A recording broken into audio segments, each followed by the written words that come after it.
you consider yourself a lone wolf? If you do, I have a message for you. Our society is currently sick.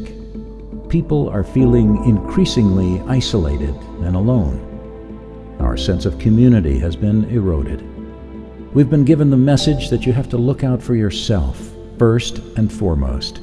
That you have to mind your own business, put your head down, work hard, and take care of your own needs. Don't worry about others. Don't ask others to worry about you. Go it alone. The weight of the burden rests on your shoulders alone. And, as a result, male suicide rates are rising. And they're the highest they've been since 2001. Every day in the United States alone, 121 people kill themselves. On average, 93 of those, 75+%, are men. It doesn't take a mathematician to figure out that that's an overwhelming majority. While there are factors outside of the lone wolf mentality that contribute to suicide rates, less people are getting married, divorces are rising, the economy struggles, etc., I see it as by far the biggest. In 1984, when people were asked how many close confidants they had, that is, how many people they felt deeply safe sharing intimate personal information with, the average number was 3. When the exact same study was done just a few years ago, the most common response was 0. In other words, people are feeling increasingly isolated and alone. The lone wolf mentality. The lone wolf lives by the belief that they have to do life alone, that no one truly has their back, that everyone's just in it for themselves. The lone wolf may feel like asking others for support is unnecessary, unfair, weak, pathetic, or dependent. The lone wolf strategy is also commonly a childhood survival mechanism that served them at a time when it made sense. For example, their parents didn't really raise them, and so they felt like they had to raise themselves. But they're unwilling to let go of, because their ego fears its own collapse. By allowing others to support us, we must be willing to trust, to surrender, to believe that life is more than just about serving our own needs. The health risks of living as a lone wolf are massive. One study showed that chronic social isolation is as bad for your health as smoking 15 cigarettes a day, or being an alcoholic, or never exercising, and twice as bad as being clinically obese. One thing is for sure, chronic isolation is a killer. It shortens your lifespan, erodes the quality of your daily life, and negatively impacts your sense of happiness and resiliency. How the lone wolf life looks. The lone wolf life is chiefly interested in its own needs.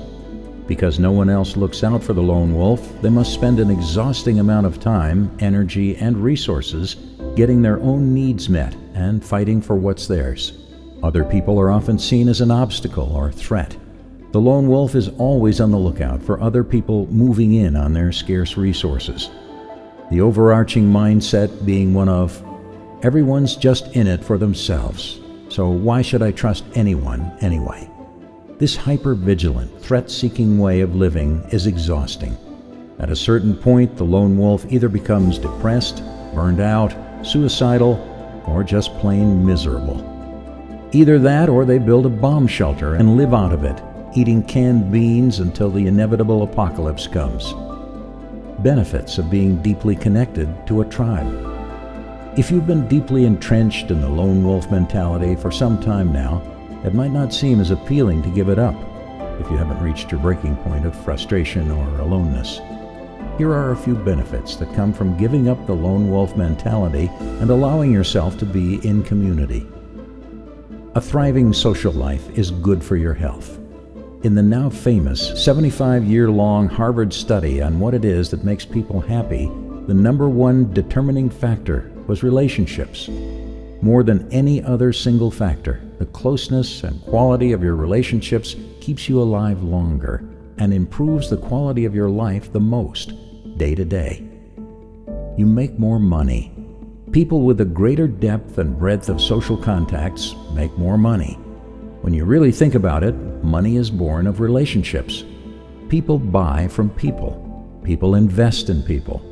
Whether you run your own business, or you work in sales, or you're a service provider of any kind, people work with you, hire you, pay you because of how connected they feel to you.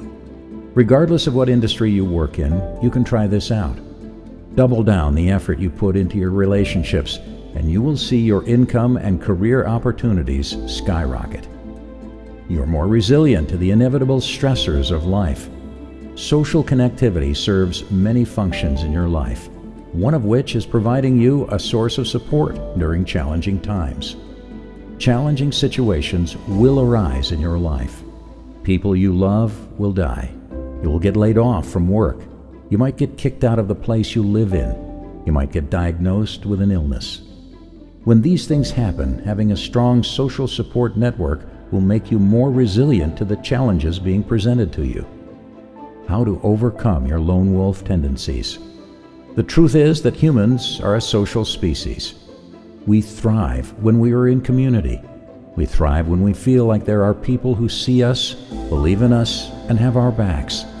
We thrive when we are supported and loved by others. Yes, everyone needs some alone time in their lives. There's nothing wrong with that.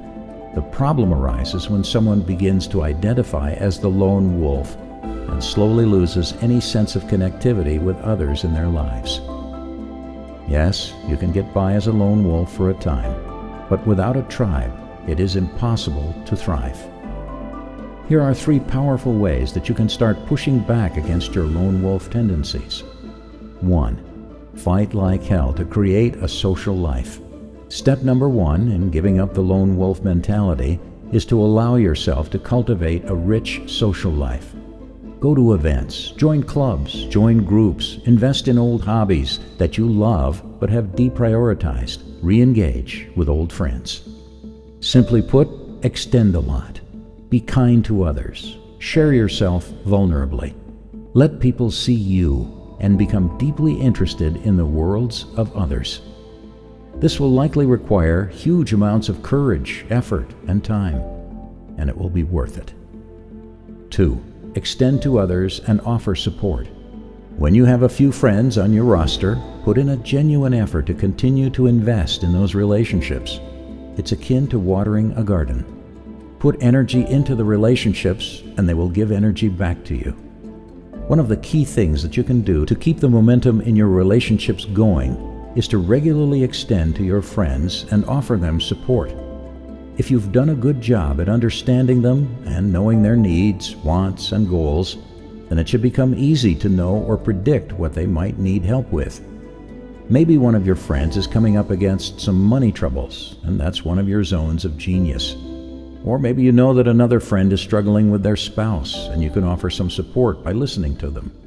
Or maybe another friend has been taking their life too seriously, and you want to help encourage them to play more often. Whatever value you can bring to the lives of your friends, bring it. Love them hard, and the friendship will continue to pay emotional dividends in your life. Extend to others and ask for support.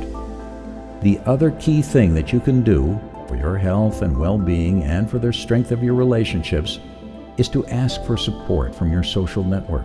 We all need a little help from time to time. Allowing yourself to be seen, witnessed, and supported by your friends will strengthen the ties of your social connection for both of you and give you the true sense that you do not need to do life on your own. Friendships are not a one-way street, and it is so common for the recovering lone wolf to tiptoe their way into friendships by being supportive of others, but being deeply resistant to allowing others to support them. In other words, they overfunction in their new relationships by putting other people's needs first while ignoring or denying their own. Once you've cultivated the metaphorical garden of your friendships, you are fully within your right to tap into the fruits of your labor. Learn on your friends. Call them or meet up with them when you're having a challenging day. Report your mind to a close confidant when you notice your thoughts slipping back into a lone wolf type state of operation. To discontinue being a lone wolf, you have to give up the lone element. Cultivate friendships. Put yourself out there. Find your tribe and invest in them heavily. Make it your #1 priority for 3 months and see what happens.